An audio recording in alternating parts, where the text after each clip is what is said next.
6 വർഷങ്ങൾക്ക് മുമ്പ് ദുബായിലേക്ക് പോയ മണ്ണാർക്കാട് സ്വദേശി അബ്ദുൾ അസീസ് ചെന്നതിൻ്റെ 10ാം ദിവസം മുതൽ ദുരൂഹമായ സാഹചര്യത്തിൽ അപ്രത്യക്ഷനാവുകയായിരുന്നു. അബ്ദുൾ അസീസിനെ തേടിയാണ് ഇന്ന് അദ്ദേഹത്തിൻ്റെ ഭാര്യയും മക്കളും പ്രവാസ ലോകത്തിലെത്തിയിരിക്കുന്നത്. അബ്ദുൾ അസീസിന് എന്താണ് സംഭവിച്ചതെന്ന് ഇവരോട് തന്നെ ചോദിച്ചറിയാം.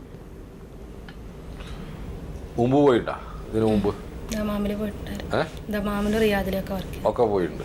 ദീർഘകാലം ഗൾഫിൽ ഉണ്ടായിരുന്ന ഒരാളാണ് അബ്ദുൾ അസീസ് അല്ലേ? ദുബായിൽ പോയിട്ട് ഇപ്പോൾ 6 വർഷം. എന്ത് ജോലിക്കാരനാ? ഡ്രൈവറാണ്. അവിടെ പോയിട്ട് വിളിച്ചല്ല? പിന്നെ 10 ദിവസം വരെ വിളിച്ചിട്ടുണ്ടായിരുന്നു. 10 ദിവസം വരെ വിളിച്ചിട്ടുള്ളൂ. പിന്നെ വിളിച്ചപ്പോൾ ഈ നമ്പറിൽ എടുക്കുന്നില്ല. ഇല്ല, നോമ്പായിരുന്നു. നോമ്പ് തുറക്കാൻ നിസ്കരിക്കാനൊക്കെ പുറത്ത് മഗ്‌രിബിക്ക് പോയി എന്നാ പറഞ്ഞത്. പുറത്ത് പോയി. പിന്നെ ആരും അറിഞ്ഞിട്ടില്ല, കണ്ടിട്ടില്ല എന്ന്. ഈ സ്പോൺസർ ആരാ കൊണ്ടുപോയത്? കൊണ്ടുപോയ കുടുംബത്തിലുള്ള ഒരാളെന്നെ. ആരെന്താ പറയുന്നത്? അയാൾ 2 ദിവസം കഴിഞ്ഞിട്ടാണ് ഇയാളെ കാണാതെ അറിയുന്നത്. ഞങ്ങൾ ഇതിവിടെ ഇയാൾ പോയതിനു ശേഷം 2 മാസം കഴിഞ്ഞപ്പോൾ തന്നെ ഇവിടെ വന്ന് റിപ്പോർട്ട് ചെയ്ത് അത് വന്ന് കാണിക്കുകയും ചെയ്തതാണ്. എന്നിട്ട് ഇപ്പോൾ 2ാമത് ഞങ്ങൾ വരുന്നത് ഇവിടെ. എത്ര കാലം മുമ്പ് അത് ഇങ്ങനെ പോയി? 2.5 മാസം കഴിഞ്ഞപ്പോൾ തന്നെ ഇവിടെ വന്ന് പരാതി. അപ്പോൾ കാണിച്ചിട്ടൊന്നും ആരും വിളിച്ചൊന്നുമില്ല? ഇല്ല. അബ്ദുൾ അസീസ് വിളിച്ചൊന്നുമില്ല? അബ്ദുൾ അസീസിന് മറ്റു ബന്ധങ്ങളുണ്ടായിരുന്നു? വാപ്പയും ജീവിച്ചിരിപ്പില്ല. അല്ലെ, മറ്റു ബന്ധങ്ങളുണ്ടായിരുന്നു? അങ്ങനത്തെ ഒരു സ്വഭാവമുള്ള ആളാണോ? അറിയില്ല, ഇല്ല എന്നുള്ളതാണ്. അവിടെ നേരെ എങ്ങോട്ട് പോയിണ്ടാവും അബ്ദുൾ അസീസ്? സാധ്യത ഇല്ല. ദുബായിലുണ്ടെന്ന് ഞങ്ങൾ പറയും. ദുബായിലോ എവിടെയെങ്കിലും ഹോസ്പിറ്റലിലോ ജയിലിലോ അങ്ങനെങ്കിലും ഉണ്ടാവുമോ എന്നുള്ളൊരു സംശയം. ജയിലിൽ പോണു അങ്ങനെ തോന്നുന്നു. കാണാനല്ല അറിയുമ്പോൾ അല്ല എങ്ങനെങ്കിലും ജയിലിൽ പോയി പെട്ടോ ആർക്കൊന്നും അറിയില്ല. കൂടെ വർക്ക് ചെയ്തവരൊക്കെ ഉണ്ടാവില്ലേ? അല്ല, അറിയണ ഒരുപാട് ആൾക്കാർ അവിടെ ഉണ്ട്. കൊണ്ടുപോയ ആളുകൾ ജയിലിൽ പോയി അന്വേഷിച്ചോ? അവരൊക്കെ അന്വേഷിച്ചു എന്ന് പറയണുണ്ട്. അന്വേഷിച്ചില്ലേ എന്നുള്ള നമുക്കറിയില്ല. അവരൊക്കെ പറയണേ ഞങ്ങളൊക്കെ അന്വേഷിച്ചു, എവിടെയും കണ്ടില്ല. പള്ളിയിലേക്ക് പോയി എന്നാണ് കൂടെ താമസിച്ചിരുന്നവരും കമ്പനി ഒക്കെ പറയണത് അവസാനമായിട്ട് അല്ലേ? പിന്നെ വന്നില്ല. ഇപ്പൊ നിങ്ങൾ ജയിലിലുണ്ടാവുമെന്ന് പ്രതീക്ഷിക്കുന്നുണ്ട്? അങ്ങനെയൊക്കെ തോന്നല്. അങ്ങനെ കാണാത്തപ്പോ ഞാൻ പറയാ അങ്ങനെ എവിടെങ്കിലും ജയിലിലോ മറ്റെവിടെയെങ്കിലും ഉണ്ടാവുമെന്ന്. ഇയാൾക്ക് വേറെ എന്തെങ്കിലും ബിസിനസ് ഉണ്ടായിരുന്നോ? ഇല്ല. വേറെ എന്തെങ്കിലും സ്വഭാവം ഉണ്ടായിരുന്നോ? ഇല്ല. ഇയാള് പിന്നെ 4 മാസം മുമ്പ് ഒന്ന് പോയി വന്ന്, ഈ 6 വർഷം മുമ്പ് കാണാതാണതിന് മുമ്പ് 4 മാസം ദുബായിൽ നിന്ന് വന്നപ്പോൾ സിം കാർഡ് കൂട്ടുകാരനെ ഏൽപ്പിച്ചിട്ടാണ് പോകുന്നത്. അത് അയാൾ വിളിച്ചിട്ട് എന്തോ കേസായി എന്നുള്ളത് ഇപ്പോൾ അയാൾ പറയട്ടെ. അതെന്തോ ഒരു കേസായിട്ടുണ്ട്. ഈ മൊബൈൽ സിം കാർഡ് അയാളെടുത്ത് കൊടുത്തു പോന്നപ്പോൾ അതുള്ളൊരു പറയാനുള്ളത്, വേറൊന്നും ഇല്ല. അങ്ങനെ എന്തെങ്കിലും ഉണ്ടോ എന്നുള്ളതാണ് ഞങ്ങൾക്ക് സംശയം. ഇപ്പോൾ അങ്ങനെ പറയുമ്പോൾ സംശയം. വേറെ ആർക്കും ഒന്നും അറിയണില്ല. എല്ലാ അന്വേഷകരൊന്നും കണ്ടില്ല എന്ന് മാത്രം പറയും. ജയിലിലുണ്ടോ എന്നുള്ളത് നമുക്കൊന്ന് അന്വേഷിക്കാമെന്ന് എനിക്ക് തോന്നുന്നു. ജയിലിൽ അന്വേഷിക്കാം. നമുക്ക് അവിടെ ജയിലിലുണ്ടോ എന്ന് അറിയാനുള്ള വഴിയുണ്ടോ എന്ന് നമുക്കൊന്ന് അന്വേഷിക്കാം. അന്ന് ഈ മൊബൈലിന്റെ കേസ് പറഞ്ഞിട്ടുണ്ടായിരുന്നോ? ഇല്ലല്ലോ, സിമ്മിന്റെ ഇല്ല. ഇപ്പോഴേ അതിനുശേഷമാണ് അറിഞ്ഞത്.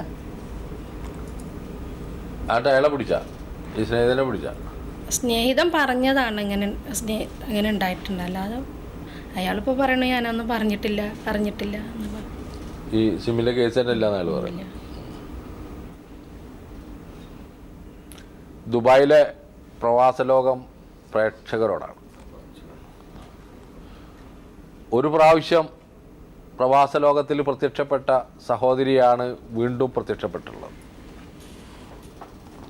അബ്ദുൾ അസീസിനെ കാണാതെ 6 വർഷം മുമ്പ് ഞങ്ങളുടെ അടുത്ത് വന്ന് അദ്ദേഹത്തിനെ കുറിച്ച് കാര്യമായ ഒരു വിവരവും വീണ്ടും കിട്ടാത്തത് കൊണ്ട് വീണ്ടും വന്നിരിക്കണം. പുനഃപ്രക്ഷേപണം ചെയ്യുന്ന ഒരു പ്രക്രിയയാണ്. കാലം ഏറെ മുന്നോട്ട് പോയിരിക്കുന്നു. അബ്ദുൾ അസീസ് ജയിലിലുണ്ടോ എന്ന ദൃഢമായ സംശയത്തോടു കൂടിയാണ് ഇവർ ഞങ്ങളുടെ മുന്നിൽ വന്നിരിക്കുന്നത്. അപ്പോൾ പ്രവാസ ലോകം പ്രവർത്തകരോടൊക്കെ പറയാനുള്ളത്, ജയിലിൽ അബ്ദുൾ അസീസ് എന്ന് പറഞ്ഞ മണ്ണാർക്കാട്ടുകാരൻ അല്ലേ ഉണ്ടോ എന്ന് നിങ്ങളൊന്ന് അന്വേഷിക്കണം എന്നാണ് നിങ്ങളോടൊക്കെ ഒന്ന് പറയാനുള്ളത്, പത്രപ്രവർത്തകരോടൊക്കെ. നമ്മളെ പത്രപ്രവർത്തകരൊക്കെ ജയിലുകളിലേക്ക് കൂടി അവിടെയുള്ള ലിസ്റ്റുകളൊക്കെ ഒന്ന് പബ്ലിഷ് ചെയ്യാനോ അന്വേഷിക്കാനോ ഒക്കെ ഇത് ചെയ്താൽ കൂടുതൽ നന്നായിരിക്കും എന്ന് എനിക്ക് തോന്നുന്നു. തീർച്ചയായിട്ടും ഞങ്ങൾ ചില നിയമവിദഗ്ധരുമായിട്ടും ഇതുമായിട്ട് ഈ കേസിൽ ബന്ധപ്പെടാൻ ആലോചിക്കുന്നുണ്ട്. ഞങ്ങൾ പൊതുവെ നിയമസഹായങ്ങൾ നൽകുന്നതിനെ കുറിച്ചിട്ട് ഏതെങ്കിലും തരത്തിൽ ചെയ്യാൻ പറ്റും എന്നുള്ളതാണ് ഞങ്ങൾ ആലോചിച്ചുകൊണ്ടിരിക്കുന്നത്. ഗൾഫ് നാടുകളിൽ സൗദി അറേബ്യയിലും ദുബായിലൊക്കെ ജോലി ചെയ്യുന്ന കേരളത്തിൽ നിന്ന് നിയമം പഠിച്ചു പോയ ആളുകളുണ്ടെങ്കിൽ ഇത്തരത്തിൽ അപ്രത്യക്ഷമാകുന്ന ആളുകളെ കിട്ടാൻ ഉതകുന്ന തരത്തിൽ ഏതെങ്കിലും തരത്തിൽ നിയമസഹായം ചെയ്യാൻ പറ്റുമെങ്കിൽ അവർ ചെയ്യണം എന്നാണ് എനിക്ക് പറയാനുള്ളത്. അപ്പോൾ ഈ കേസിൽ വളരെ സ്പെസിഫിക്കായിട്ട് അദ്ദേഹം ജയിലിൽ കിടക്കുന്നുണ്ടോ എന്നറിയാൻ ഇന്ത്യൻ എംബസിയെ പോലുള്ള ഒരു മിഷണറി ആലോചിച്ചാൽ നടക്കാവുന്നതാണ്. അബ്ദുൽ അസീസ് UAE-യിലെ ഏതെങ്കിലും ജയിലുകളിൽ ഉണ്ടെങ്കിൽ അദ്ദേഹത്തിൻ്റെ ഫോട്ടോയും ഇതൊക്കെ തന്നെ ഞങ്ങൾ പ്രൊവൈഡ് ചെയ്യാൻ തയ്യാറാണ്. അപ്പോൾ എംബസിയിൽ ബന്ധപ്പെട്ട ഉദ്യോഗസ്ഥന്മാരോ അല്ലെങ്കിൽ പത്രപ്രവർത്തകരോ അല്ലെങ്കിൽ ഞങ്ങളുടെ പ്രവാസലോകം പ്രവർത്തകരോ എല്ലാം ഇത്തരത്തിലുള്ള ഒരു പ്രവർത്തനത്തിൽ കാണാതാകുന്ന ആളുകളെ അന്വേഷിക്കുന്നതിലൊരു കൂട്ടായ്മ ഉണ്ടാകണം എന്നുള്ളതാണ് എനിക്ക് പറയാനുള്ളത്. അബ്ദുൽ അസീസ് ഏതോ ദുരൂഹമായ സാഹചര്യത്തിലാണ് അപ്രത്യക്ഷമായിരിക്കുന്നത്. റംസാന് നോമ്പ് തുറക്കാൻ വേണ്ടി പോയ ആളാണ്. അങ്ങനെ പ്രകടമായിട്ട് യാതൊരു കാരണവും ഇല്ലാതെ പോയ ആളാണ്.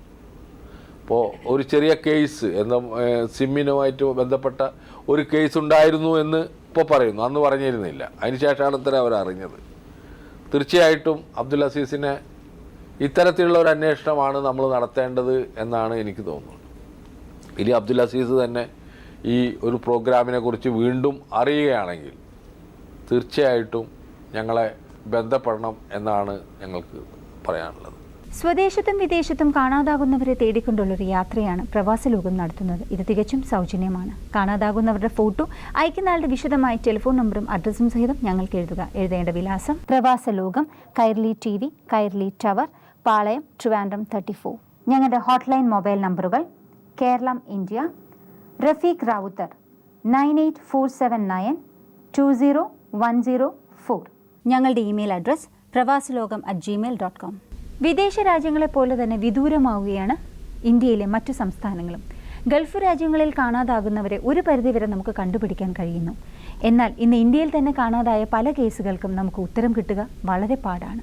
ഈ ആഴ്ചയിലെ UAE എക്സ്ചേഞ്ച് പ്രവാസ ലോകം ഇവിടെ പൂർണ്ണമാകുന്നു. അടുത്ത ആഴ്ച നമ്മൾ വീണ്ടും കാണും. നന്ദി, നമസ്കാരം.